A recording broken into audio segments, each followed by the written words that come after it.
अस्सलामुअलैकुम वरहमतुल्लाहि बरकातुहू। उम्मीद करता हूँ कि आप तमाम हजरात खैर वाफियत से होंगे।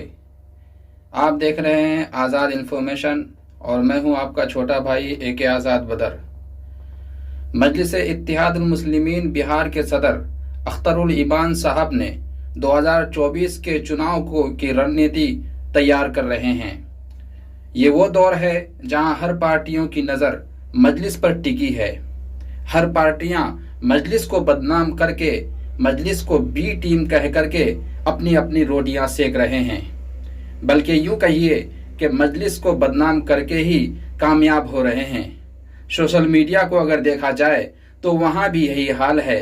नई नई आईडीज बनाकर लोग आते हैं और मजलिस को बदनाम करके फेमस हो जाते हैं। मतलब जिस तरह कुछ पार्टियां हमारे बीच आकर फूट डालकर राजनीति करते हैं और कामयाब हो जाते हैं, ऐसे ही सोशल मीडिया में भी कुछ लोग मजलिस को बदनाम करके फेमस होना अपना मिजाज बना लिए हैं।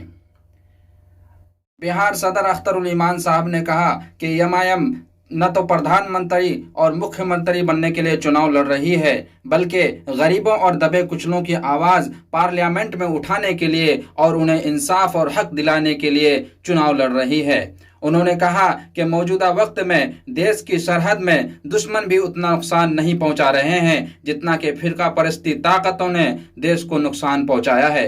उन्होंने मजीद ये भी कहा कि एमआईएम का दिल और दरवाज़ा दोनों खुला हुआ है। जो भी बीजेपी और आरएसएस और फिरका परस्ती के खिलाफ लड़ाई लड़ेगा, हम उनके साथ हैं।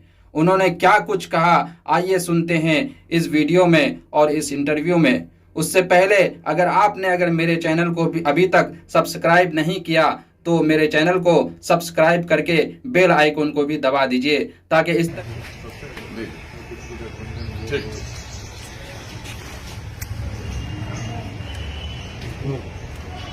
बिहार की सियासत में एमआईएम को लेकर सत्ताधारी दल हो या विरोधी दल, दोनों अपने अपने तर्क देते हैं। सत्ताधारी दल बोलता है कि बीजेपी के एजेंट के तौर पे एमआईएम काम करती है और बीजेपी की तरफ से कहा जाता है कि वो महागठबंधन की तरफ से मिली हुई है। एमआईएम के प्रदेश अध्यक्ष अख्तरुल इमान इस वक्त मौजूद है, जो 2024 को लेकर रणनीति बताएंगे।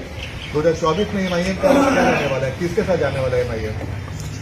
देखिए, एमआईएम ने शुरू दिन से कहा है कि मौजूदा वक्त देश की सरहदों में दुश्मन उतना नुकसान नहीं पहुंचा रहे हैं जितना फिरका परस्ती देश को नुकसान पहुंचा रहे हैं। मौजूदा वक्त इस मुल्क में समाजवाद और समाजी इंसाफ के नारे बहुत दिए जा रहे हैं, लेकिन जमीन पर उसको स्थापित नहीं किए जा रहे हैं। इसलिए हम लोग चाहते हैं कि फिरका परस्तों की सांप्रदायिक शक्तियों की हुकूमत न रहे और जो सोकॉल ही सही कम से कम समाजवादी लोग आए सामने में।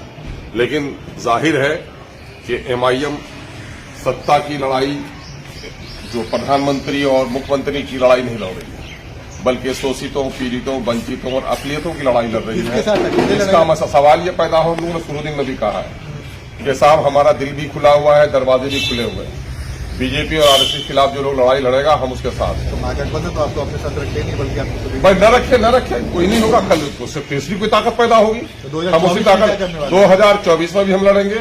हमारे 2024 और 25 का मिशन का आगाज होगा कल से और हम पूरी जगह पर अपना संगठन खड़ा कर रहे हैं, अपने झंडे बैनर के साथ अपनी मेंबर साजी की मुहिम चला रहे हैं और बहुत हुई है हमारी बर्बादी। अब लेके रहेंगे हिस्सेदारी, उसकी हम तहरीक चला रहे हैं। अब झंडा किसी का नहीं उठाएंगे, बल्कि अपने झंडे की लड़ाई लड़ेंगे। अगर कोई साथ चलना चाहे, साथ लेना चाहे तो हम उसके लिए तैयार हैं। अगर कोई पार्टी है अतुल जी जो एमआईएम के साथ आना चाह रही है या फिर आप लोग संपर्क में हैं? पिछले दिनों में आपने देखा था 4-5 पार्टियों का एक समूह, बल्कि 6 पार्टियों का एक समूह हम लोगों ने तैयार किया था थर्ड फ्रंट के तौर पर। लेकिन है लोग आएंगे, चूंकि हमारे बिहार में राजनीति हो गई है, अल्प अवधि की राजनीति हो गई है। चांद रात में खरीदारी की आदत लोगों को लग गई है। इलेक्शन का बिल्कुल बचता है तब लोग बना रहे हैं। हम लोग अभी से प्रयास कर रहे हैं और हम आशावान हैं कि इलेक्शन से पहले हम कोई न कोई गठबंधन बनाने में कामयाब होंगे, जिसमें सिर्फ एमआईएम नहीं होगी बल्कि एमआईएम के अलावा भी दूसरे लोग। तो महागठबंधन ने तो साफ कर दिया है कि आप बीजेपी के एजेंट के तौर पे आपको प्रचारित कर रही है और बीजेपी ने भी कह दिया कि आप उनके एजेंट। तो उन दोनों की मैं किसी के इल्जाम के बारे में घबराता नहीं है। अगर गठबंधन के लोगों ने मुझे कहा है बीजेपी का, तो मैं समझे के निशाने पे हूं ही। बीजेपी के निशाने पे दलित भी है, अकलियत भी है।